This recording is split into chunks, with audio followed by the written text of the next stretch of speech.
Hi, good morning Ohio at magandang umaga sa ating mga kasipag. Tara, samahan nyo na naman ako sa isang travel vlog ko. Dito sa Nagoya, napunta nga pala kami dito para mag-ayos ng papeles namin.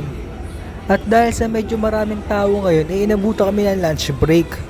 Kaya naman napag-desisyon na namin kumain muna sa malapit na mall dito. Halos walking distance lang yung mall dito kaya naman dito kami pumunta. At dahil lunchtime nga, medyo marami rin tao ngayon. Masarap nga din pala yung kinainan namin dito.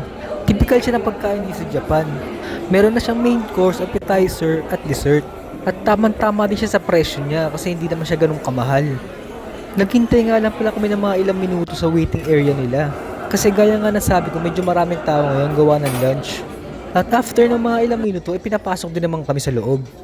At ayan, kitang-kita niyo naman na nag-i-enjoy kami sa pagkain. Kaya lang medyo konti nga lang yung kanin nito kaya nabitin din ako sa kanin. Alam mo naman natin kapag Pinoy, ma-rice talaga. At after namin kumain dyan, ibumalik na rin kami sa loob para asikasuhin yung mga papeles na kailangan namin. O paano mga kasipag, hanggang dito na lang ulit. Peace out!